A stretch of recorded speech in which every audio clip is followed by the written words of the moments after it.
Assalamualaikum warahmatullahi wabarakatuh. Kembali lagi di channel Petani Milenial, channel yang selalu memberikan informasi seputar dunia pertanian, terutama mengenai pertanian cabai, yang akan kita tuntas dari awal tanam hingga panen dan juga perawatan apa saja yang diperlukan untuk menanam cabai. Dan ini saya akan memberitahu satu hal penting ya untuk petani cabai, bahwasanya apabila lahan itu sudah dipakai untuk menanam cabai, mau ditanami cabai kembali, sebaiknya juga dilakukan pencangkulan ulang. Karena ini akan bisa membuka tanah, kemudian tanah akan menyerap udara kembali, sehingga nanti apabila ditanami oleh tanaman cabai kembali, hasilnya akan lebih maksimal. Untuk bendengan ini mungkin panjangnya bisa sampai 50 meter karena memang ini panjang banget. Kemudian untuk jarak tanam itu memakai sistem 50 kali 50. Jarak tersebut adalah jarak yang paling ideal untuk melakukan tanaman cabai. Sehingga nanti apabila cabai tumbuh subur, maka tidak akan saling mengganggu satu sama lain. Dan yang di atas hitam-hitam itu adalah tanah, dia melindungi dari panas sinar matahari. Sehingga tanaman cabai akan lebih terlihat segar. Kemudian di umur 20 sampai 25 hari masa tanam ini bisa dilakukan untuk pemupukan susulan, dan ini berfungsi untuk mencegah layu fusarium atau busuk batang. Ini ada beberapa metode yang bisa digunakan, yakni dikocor kemudian dilakukan penyemprotan pada tanaman cabai. Tetapi untuk metode yang saya gunakan di sini adalah dengan langsung memberikan ke akar atau di samping akar tanaman cabai, karena menurut saya ini lebih efektif. Tidak usah banyak-banyak, ini cukup sejumput ataupun seujung sendok.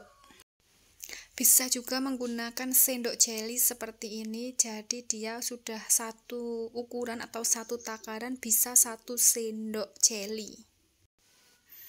Dan untuk dilakukan pemupukan seperti ini harus dalam kondisi saat cuaca itu tidak musim kemarau atau dilakukan saat cuaca musim hujan. Sehingga nanti apabila terkena air hujan itu akan cepat meresap ke dalam akar, sehingga akan berfungsi dengan baik, yakni akan mencegah layu fusarium. Atau kalau pemirsa kurang yakin apabila langsung dipupukkan di atas akar, maka bisa dilakukan dengan cara penyemprotan ataupun pengkoncoran.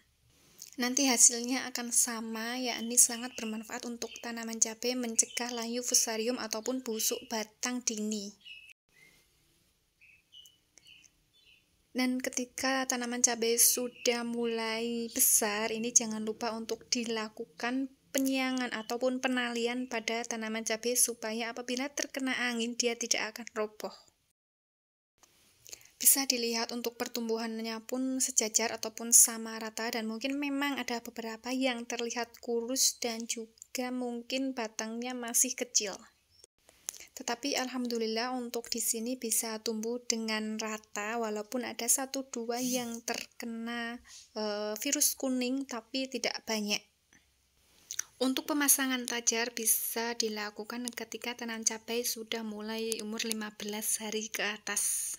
Dan juga dilakukan penalian agar tanaman cabai ini terlindung dari angin sehingga tidak roboh. Dan ini suasananya sangat panas terik, tetapi alhamdulillah untuk tanaman cabai masih terlihat segar dan juga sangat hijau. Bisa dilihat untuk cuacanya di sini sekitar jam 1 siang, dan ini untuk tanaman cabainya masih sangat bagus. Biasanya kan ada yang terlihat layu kalau siang hari, dan ini tetap hijau subur seperti ini. Untuk pengkocoran di sini tidak dilakukan pengkocoran ya, hanya penyemprotan dan juga pemberian pupuk susulan pada tanaman cabai. Nah, untuk perawatan tanaman cabai yang sudah berbuah biasanya saya pakai itu ya. tiga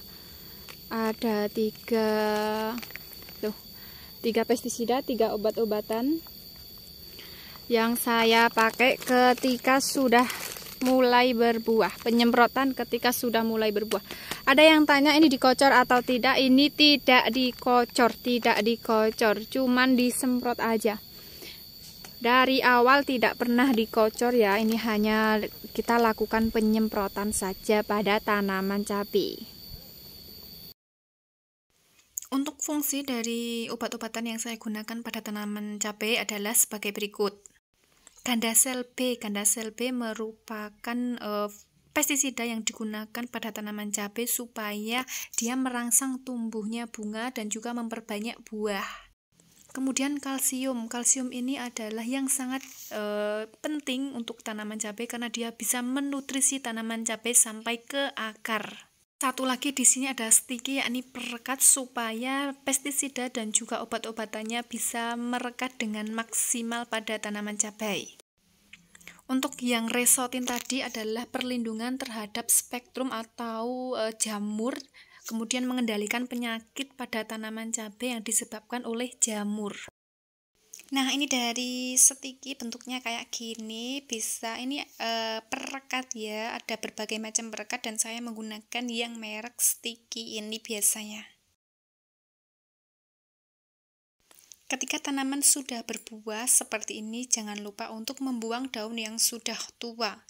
Mungkin ada beberapa orang yang sayang apabila daunnya dibuang karena mungkin pohonnya cabai akan terlihat lebih kurus. Tetapi justru inilah tips bagaimana melebatkan buah cabai, yang dimana karena untuk pembuangan daun yang sudah tua itu justru akan lebih memberikan ruang yang banyak untuk bunga bisa berubah menjadi cabai dan juga berbuah lebat seperti ini. Dan itu masih banyak sekali yang meragukan apabila pembuangan daun yang sudah tua itu sangat baik untuk tanaman cabai. Dan metode ini sudah saya gunakan bertahun-tahun untuk menanam cabai dan saya sudah membuktikan walaupun memang masih banyak yang belum percaya. Sekian, wassalamualaikum warahmatullahi wabarakatuh.